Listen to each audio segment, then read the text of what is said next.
children, we all love to talk with our friends and family. We always share our opinions and ideas and listen to others. And this process is called communication. Now let us go to the proper definition of communication. Communication is a process of exchanging information, idea, thoughts, feelings and emotions with others.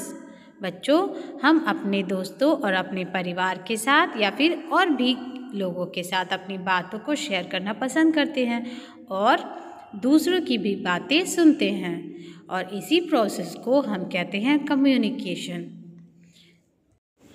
Types of communications.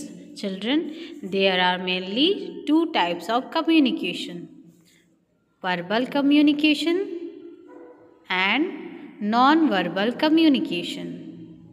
बच्चों, हम दो तरीके से communication करते हैं यानी कि बातचीत करते हैं, या कहिए तो हम दो तरीके से अपने मन के विचारों को दूसरे तक पहुंचाते हैं. पहला है वर्बल कम्युनिकेशन और दूसरा नॉन वर्बल कम्युनिकेशन. तो सबसे पहले हम पढ़ते हैं verbal communication. In verbal communication people use words to express themself verbally. यानी कि वर्बल कम्युनिकेशन में हम लोग वर्ड्स का यूज़ करते हैं, शब्दों के द्वारा लिखकर या बोलकर हम अपनी बात दूसरों तक पहुंचाते हैं. बच्चों, वर्बल कम्युनिकेशन भी दो तरह का होता है, oral and written. Oral communication जिसमें हम बोलकर अपनी बातों को दूसरे तक पहुंचाते हैं या फिर सुनकर दूसरे की बात को या मैसेज को समझ जाते हैं. For example, face to face conversation यानी कि आमने सामने खड़ा होकर एक दूसरे से बात करना, ये एक ओरल कम्युनिकेशन है.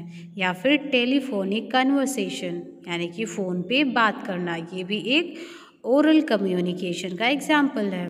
लिसनिंग रेडियो, वॉचिंग टेलीविज़न और वॉचिंग एनी मूवी और song on internet, all these are examples of oral communication. Written communication. When we communicate in written form, like we write any letter or we read a newspaper, a book, or we send SMS or emails, then all these comes in written communication. बच्चों, जब हम लिखी हुई चीज़ को पढ़ते हैं और उसके थ्रू हम कुछ चीज़ों को समझते हैं या फिर अपनी बातों को लिख के किसी और को समझा देते हैं, तो ये होता है रिटन कम्युनिकेशन. जैसे हम कोई लेटर लिखते हैं और दूसरों को भेज देते हैं, अब वो उस लेटर को पढ़ के हमारी बात समझ जाता है, तो इसे हम कहेंगे written communication. Children, now we have a proper understanding of verbal communication.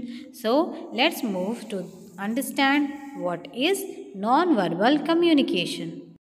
When people communicate using their body language or facial expressions or gestures, then it comes in non-verbal communication. बच्चों, जब हम बिना कुछ बोले या बिना कुछ लिखे ही अपनी बातों को दूसरों को समझा देते हैं या फिर दूसरों की बातों को समझ जाते हैं, तो ये नॉन वर्बल कम्युनिकेशन होता है. जैसे अगर कोई अपनी उंगली को अपने होंठ पे रख के करता है तो हम समझ जाते हैं कि वो हमसे कह रहा है कि हमें शोर नहीं करना चाहिए और शांत रहना चाहिए. तो ये किस में आता है? ये आता है नॉन वर्बल कम्युनिकेशन में.